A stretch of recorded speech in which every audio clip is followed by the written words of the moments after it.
Hey, hi, hello, and welcome back to the Drip Project. I'm your host, Tara Priolo. I am your resident Black, biracial, multi-passionate musician. I talk about the ish that nobody wants to talk about and push you to do the same. Now, it's been a while since we've done a riff. It's been a second. It hasn't been as long as I thought it had been, but it's been a second. On the feed, you will see Droplets, which has been going daily for quite a while now. There's 64 episodes-ish. And then I was also doing spotlights, and I'm going to be getting back to those as I come back into making content again after a very busy spring, which I will talk about.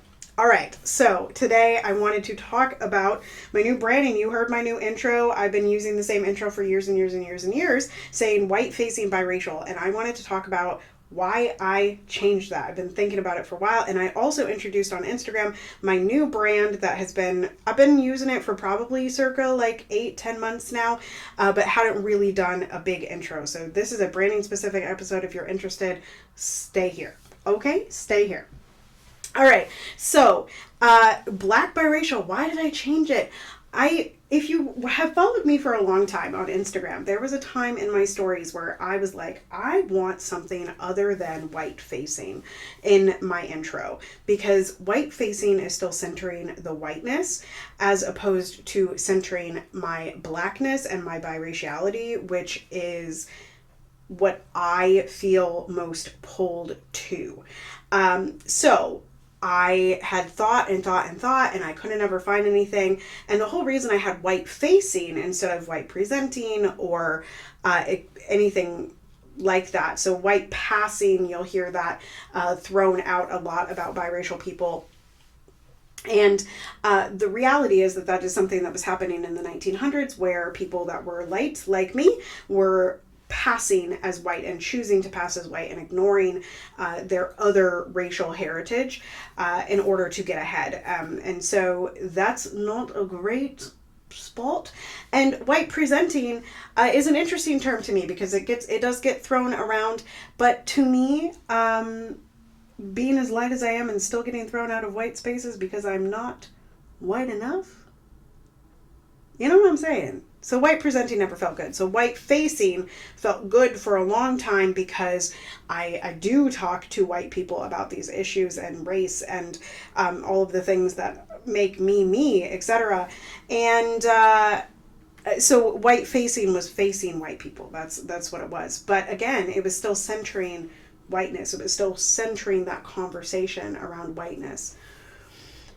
And a couple months ago, actually on TikTok, which is where I keep looking over here in the corner, on TikTok, there was a conversation, and this happens like once a quarter, but there was a large conversation, a large discourse, so many videos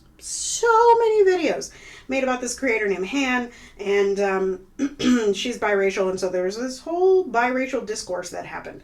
And in that, the term monoracial was happening. Okay, monoracial was happening, and biracial and multiracial, of course. And the other term that was happening was Black biracial. And I had heard that in the past, but I was like, oh my gosh. Actually, though, that's a great way to signify, because for a long time I had like a brown heart and a white heart, like in my bio, or a black heart and a white heart to indicate that I'm black and white, whatever. But Black biracial centers the blackness, and it centers everything that I'm about. I am a pro-black account. I'm pro-black myself, pro myself and pro-black generally, but it doesn't negate the white part of me. And that played into this branding. So I want to talk a little bit now about the branding. And y'all have known, those of you that have been watching me for a long time, listening to me for a long time, and maybe I'll insert the spread here of my old branding colors. I rebranded almost 5 years ago now, or branded really 5 years ago, July-ish, into like this aqua. I had this bright aqua, teal, pink, olive, and purple. And the purple is the only thing that survived. I really thought I was going to take the aqua with me. But when I created that brand back in the day, I really wanted lime green. And the people in my stories said the lime green is not you, it doesn't fit, da da da da, and you should not use it. And so I didn't. And in this new brand, I have orange, lime green, yellow for joy. I have this deep pink, a navy blue, and then, like I said, the purple has come into fruition. So first of all, I'm getting back to my roots. I'm getting back to my comfort level in the lime green of it all. I love having lime green. I love being loud. I love and the orange is loud and the yellow is loud and it's joyful and it's happy, and it also is so referencing African fabrics. And when I tell you that when I create in that brand, I feel so much more authentic, just like from the get-go, okay? Like from the absolute get-go. And that was my goal, and it's always my goal when I'm helping other people brand, which I don't talk about anymore, but maybe it's coming back. I don't know, y'all. I'm always in like this giant pivot moment, where I never quite pivot all the way, but like whatever. And so with the rebrand, as I did the first time when I came up with my whole intro, Spill the Beans came about, everything came about, child. This rebrand, I didn't change as much. I changed my color palette. I got a new logo made by Poppy Wada 33, whom I adore. And then also, I changed Black biracial. I changed the intro and what I was calling myself, Black biracial.